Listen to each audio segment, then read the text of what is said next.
पिछली एपिसोड में तस्करा कर रहे थे अर्तुगरुल गाजी का और उनके बेटे उस्मान का, जिसने खिलाफत उस्मानिया की बुनियाद रखी। बड़े तगड़े लोग थे, बड़े पक्के मुसलमान थे। बिस्मिल्लाहिर्रहमानिर्रहीम, अस्सलामु अलैकुम वरहमतुल्लाहि वबरकातुहू। आज इमरान रियाज आपको एक नई खबर से आगाह करेंगे कि सन 2023 में क्या होने वाला है।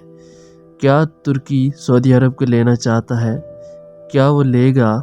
आज पूरा किस्सा आपको सुनाएंगे।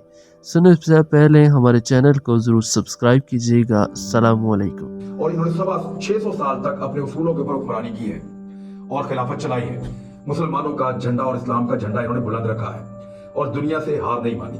बहुत सारी जंगें लड़ी हैं, बहुत सारे इलाके फतह किए हैं और इस्लाम को बेशुमार इलाकों तक फैलाया है। लेकिन उसके बाद फिर ज़वाल आया, ज़वाल लंबा होता चला गया और 100 साल के बाद अब वो मुआहिदा खत्म होने जा रहा है, जिसको मुआहिदा लौज़ान कहते हैं। ये मुआहिदा क्या था? जब उस्मानिया खिलाफत का खात्मा होता है तो बरतानिया अपने हलीफों के साथ मिलकर मजबूर करता है तुर्की को कि वो अपनी बाउंड्री में बंद हो जाए और 5 शराइत रखता है। वो 5 शराइत आज भी फ्रांस के अंदर मौजूद हैं। वहां पे उनके पास एक जगह पे वो फ्रेंच के अंदर वो लिखा हुआ है मुआहिदा, वो उन्होंने संभाल के रखा हुआ है। उस मुआहिदे के अंदर जो अहम चीजें हैं 5 हैं, मैं आपके सामने रखता हूं। नंबर 1, खिलाफत उस्मानिया खत्म कर दी जाएगी। उसके जानशीनों को बाद में कत्ल किया गया, उनको गायब किया गया, उनको जिला वतन किया गया और उनके असासे जब्त कर लिए गए। और इनके असासे जब जब्त किए गए तो 3 बड़े आजमों के अंदर बेशुमार मालो दौलत था, बहुत सारी जायदाद थी जो सारी बरतानिया और उसके बहादियों के पास चली गई।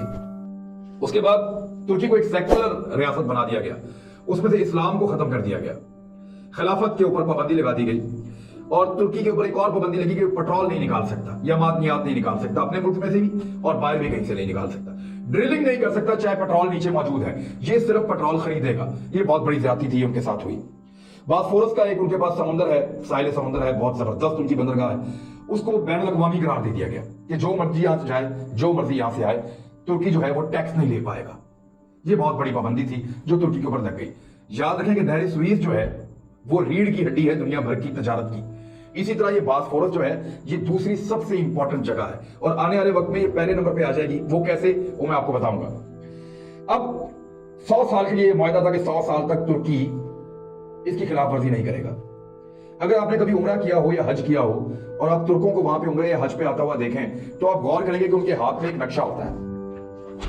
अमूमन तुर्कों के हाथ में एक नक्शा होता है क्योंकि उन्होंने बहुत अरसे तक हिजाज़ मुक़द्दस के ऊपर जो है वो अपनी जिम्मेदारी अदा की है, मदीना मुनव्वरा और मक्का मुअज़्ज़मा में आने वाले लोगों की मेजबानी की है और उनको इतना ज्यादा इसके साथ लगाव और उन्स है कि वहां जब भी सऊदी अरब कोई नक्शे में तब्दीली करता है तो उनके मुआहिदे के मुताबिक वो एक एक पत्थर और एक एक ईंट उठाकर वहां वापस ले जाते हैं अपने मुल्क में। वहां पे बहुत बड़ा टॉप कॉपिया म्यूजियम है जो इस्तांबुल के अंदर है। अगर कभी आपको मौका मिले तो आप उसको जाकर देखें। आप सारा दिन भी घूमें तो आप उसको नहीं देख सकते। वहां पे उन्होंने तमाम चीजें पहुंचाई हैं ताकि उनके लोगों को याद रहे कि अल्लाह ताला ने खाना काबा और मस्जिद नबवी की मेजबानी की जिम्मेदारी इनके पास 650 साल तक रखी है। वहां जब तुर्क जाते हैं तो उनके पास नक्शे होते हैं, उनको एग्जैक्टली पता है कि किस सहाबी का घर कहां है। वो नक्शे के ऊपर कंपास रखते हैं और कदम गिनकर चलते हैं और खड़े होकर दुआ करते हैं। बाद का जो अरबी शुरते हैं या पुलिस वाले, उनको शुरता कहते हैं, वो उनको रोकते भी हैं, पकड़ते भी हैं, नक्शा भी छीनते हैं। लेकिन वो तुर्क जो हैं वो खास किस्म के इकट्ठे होकर लिबास में जाते हैं, एक तरह के दिखते हैं, एक तरह के जूते पहनेंगे, एक तरह के बैग्स पहनेंगे। वो बड़े इत्तेफाक के साथ जाते हैं और उनको और बड़ी अकीदत के साथ जाते हैं। और वहां पे मैंने ये महसूस किया और कई और लोगों से भी सुना कि तुर्क अक्सर खाना काबा को पकड़ के ये दुआ करते हैं कि अल्लाह ताला अपनी नाराजगी खत्म कर दे, जो मेजबानी का शरफ तूने हमें दिया था वो हमें वापस दे दे। तुर्कों की पिछले 100 साल की दुआएं हैं। उन्होंने खाना काबा और मस्जिद नबी में रो रो के दुआएं मांगी हैं कि आप अल्लाह ताला हमसे नाराजगी खत्म कीजिए और अपने नबी के सदके में हमें ये मेजबानी वापस दे दीजिए। ये तुर्कों की ख्वाहिश है। अब ये जिम्मेदारी इस वक्त आले सऊद के पास है, जो सऊदी अरब के बादशाह हैं, जो वहां के हुक्मरान हैं। लेकिन तुर्क ये कहते हैं कि ये जिम्मेदारी हमसे छीन ली गई थी और हमें इस बात का शदीद अफसोस और दुख है।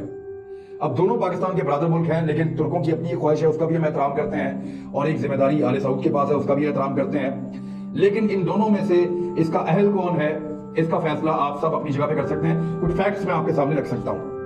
अब 100 साल खत्म होने वाले हैं, तुर्की करेगा क्या? तुर्की सबसे पहले जो उसका प्लान है वो ड्रिलिंग शुरू करेगा तेल के लिए। बहुत सारी जगहों पे तुर्की में तेल मौजूद है, वो तेल निकालेगा, दुनिया को बेचेगा, या अपनी जरूरत का तेल फौरन निकालेगा और इसमें खुद कफील होने की कोशिश करेगा।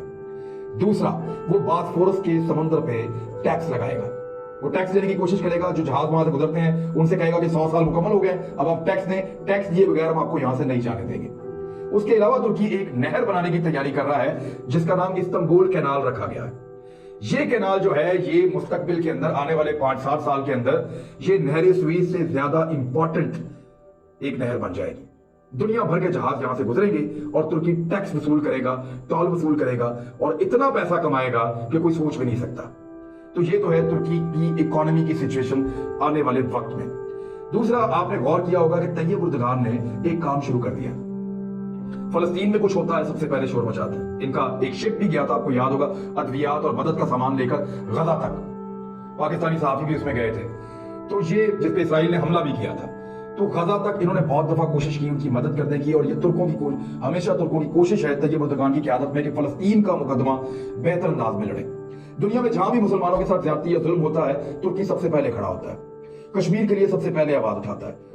और जहां पे भी, यानी अभी कुछ अरसा पहले बर्मा में मुसलमानों के साथ जो कुछ हुआ, म्यांमार में, उसका नया नाम म्यांमार है, पुराना नाम उसका बर्मा है, वहां जो मुसलमानों के साथ वहां की हुकूमत ने किया, तो तैयब उर्दगान और उनकी वाइफ ने अपना रोल प्ले किया।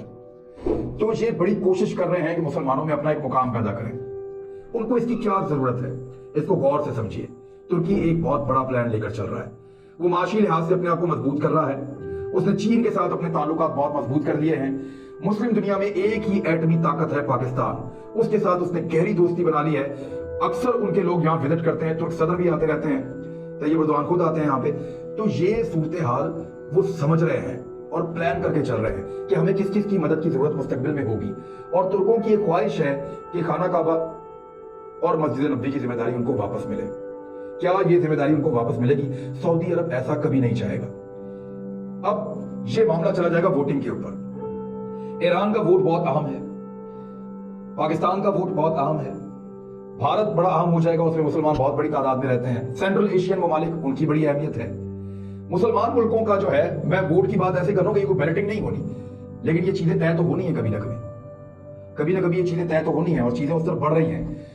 आज तक सऊदी अरब के पीछे जो सबसे बड़ी ताकत थी, या जिसकी वजह से सऊदी अरब अपने आप को महफूज समझता था, या सऊदी अरब की मैं बात नहीं कर रहा, जो अरब के असल रहने वाले खित्ते अरब के अरब लोग हैं उनकी बात नहीं कर रहा, मैं बात कर रहा हूं आले सऊद की। आले सऊद अपनी हिफाजत और अपने तहफ़्फ़ुज़ के लिए अमेरिका के साथ दोस्ती करते हैं और उनकी दोस्ती बड़ी तगड़ी है।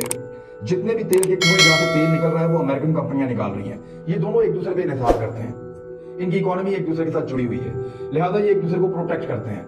अमेरिका को तो सऊदी अरब नहीं प्रोटेक्ट कर सकता, लेकिन सऊदी अरब को अमेरिका प्रोटेक्शन देता है, अपने इत्तेहादियों के जरिए से भी देता है। अब ये तो है सऊदी अरब का बंदोबस्त, उनके ताल्लुकात, और यूरोपियन ममालिक से भी उनके ताल्लुकात बहुत अच्छे हैं। उन्होंने बहुत सारी दुनिया को पेट्रोल दिया है। पाकिस्तानी बेशुमार वहां पे नौकरी करते हैं, इंडियंस वहां पे नौकरी करते हैं, बांग्लादेशी वहां पे नौकरी करते हैं, तो उनकी इकोनॉमी बहुत मजबूत है। तुर्की जो है वो, उसकी इकोनॉमी उतनी बड़ी नहीं है अभी, लेकिन फ्यूचर में बहुत बड़ी होने जा रही है। 2023 के बाद जब माहिदा लौज़ान खत्म हो जाएगा तो उसके बाद वो तगड़े हो जाएंगे। अब मामला यह है कि तुर्की ने भी अपने हलीफ पैदा करने शुरू किए हैं। Indonesia, Malaysia, China, Pakistan, Iran और मशरिक़ वस्ता के मुख्तलिफ ममालिक और सेंट्रल एशियन ममालिक भी। रशिया के साथ उसने अपने ताल्लुकात अच्छे किए हैं। अब नई सफबंदियां हो रही हैं, और जो नई सफबंदियां हो रही हैं वो सबके सामने है। पाकिस्तान को, आपको याद होगा कि सऊदी अरब ने एक कॉन्फ्रेंस में शिरकत से रोक दिया था, पाकिस्तान मलेशिया नहीं जा पाया था। तो हर कोई अपना अपना जोर लगा रहा है, लेकिन इस वक्त जो है वो अमेरिका की कमजोरी वाक़ हो रही है और इस बात पे सऊदी अरब को बहुत तशवीश है। और कुछ अमेरिका और सऊदी अरब के दरमियान जो आपसी उनके ताल्लुकात हैं वो भी उस तरह के नहीं रहे। उसका रीजन ये है कि अमेरिका के सऊदीया से जितने ताल्लुकात हैं वो सारे तेल की वजह से, तेल उसके पीछे सबसे बड़ी वजह है। अमेरिका के ताल्लुकात मफाद के होते हैं। अब वो तेल की बैनुल-अक़वामी सूरत-ए-हाल आपके सामने है और वो जल्दी संभलती नजर भी नहीं आ रही। तो इस सिचुएशन में अमेरिका को मजीद बोझ उठाने की जरूरत महसूस नहीं हो रही। कोरोना वायरस के बाद अमेरिका को बहुत बड़ा धचका लगा है, अमेरिका की इकोनॉमी को बहुत बड़ा धचका लगा है।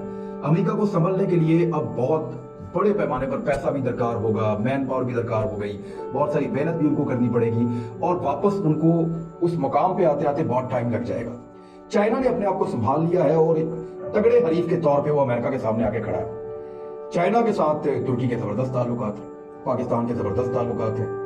इवन सऊदी अरब ने भी वहाँ पे इन्वेस्टमेंट की है। तो मेरे ख्याल में जो अगला प्लेयर होगा इस सारी सिचुएशन में वो चाइना होगा। यूनाइटेड स्टेट के पास कुछ ना कुछ शेयर तो रहेगा, लेकिन मेरे ख्याल में एक बड़े प्लेयर के तौर पे आने वाले सालों में, जब तक ये मामला तय हो रहे होंगे 2023 2024 में, तो दुनिया की इस नई शबबंदी में चाइना एक बड़े प्लेयर के तौर पे होगा और बहुत सारी चीजें जो है वो फैसला साजी के अंदर उसका अपना एक रोल होगा। अमेरिका का वो रोल अब फ्यूचर में नजर नहीं आ रहा, क्योंकि वो बहुत सारी चीजों में चाइना का मुकाबला नहीं कर पा रहा, टेक्नोलॉजी में नहीं कर पा रहा, एक्सपोर्ट्स में नहीं कर पा रहा, और डॉलर की सिचुएशन भी फ्यूचर में वो नजर नहीं आती जो माजी में नजर आई है। और कोरोना के बाद तो वो बहुत बुरी तरह एक्सपोज भी हुए हैं। अमेरिकन खुद सोचेंगे कि उनको अब किस तरफ जाना है। तो सऊदी अरब के साथ उनका तेल का एक रिश्ता था, जो रिश्ता अब कमजोर होता जाएगा, और ज्यादा कमजोर इसलिए हो जाएगा कि आने वाले वक्त में तेल की वो कीमत नहीं रहेगी। इलेक्ट्रिक गाड़ियां आ जाएंगी, सारी चीजें इलेक्ट्रॉनिक्स बन जाएंगी, और लिथियम के बहुत बड़े बड़े ज़खायर जो है वो इधर सेंट्रल एशिया में है, और ये सारे ज़खायर पहुंचेंगे चाइना में, और नई प्रोडक्ट्स आएंगी दुनिया में। तो तेल की और डीजल की खपत में कमी होगी, और जब इनमें कमी होगी तो ये सस्ती चीजें बिकेगी, ये मसनूआत पेट्रोलियम सस्ती हो जाएंगी। जब ये सस्ती हो जाएंगी तो एक वक्त आएगा कि इनको निकालने का खर्चा ज्यादा होगा और इनकी कीमत कम होगी। तो उस वक्त फिर वो ममालिक जिनका इन्हिसार तेल के ऊपर है वो कमजोर पड़ जाएंगे, जिनका इन्हिसार तजारत के ऊपर है, टूरिज्म के ऊपर है, इजादात के ऊपर है, टेक्नोलॉजी के ऊपर है, वो आगे बढ़ते जाएंगे। तो तुर्की इस मामले में सऊदी अरब से आगे है। अब ये एक अभी सिचुएशन तो ऐसी डेवलप नहीं हुई, लेकिन फ्यूचर में ये सिचुएशन बन सकती है। और पाकिस्तान किस तरफ होगा उसका एक वाज़ेह इशारा पाकिस्तान टेलीविजन पे चलने वाला एक ड्रामा अर्तुगरुल गाजी है, जो पॉलिसी के तहत चलाया जा रहा है, ऐसे ही नहीं चलाया जा रहा। तो उसको देखें जरूर और समझें कि हमारा सफर कहां से शुरू हुआ था और हम किस तरफ को जा रहे हैं, क्योंकि नबी सल्लल्लाहु अलैहि वसल्लम की एक हदीस भी है कि क़यामत से पहले खिलाफत कायम होगी। अब तक के लिए इतना ही, अपना ख्याल रखिएगा। अगर ये रिसर्च जो मैंने अभी की मेरी टीम के साथ मिलकर और आपके सामने कुछ फैक्ट्स रखे हैं, अगर आपको पसंद आए तो हमारी हौसला अफजाई के लिए आप सब्सक्राइब करें इस चैनल को, इसको लाइक करें, इसको दोस्तों के साथ शेयर करें, ताकि हम और अच्छा काम करें। बहुत शुक्रिया।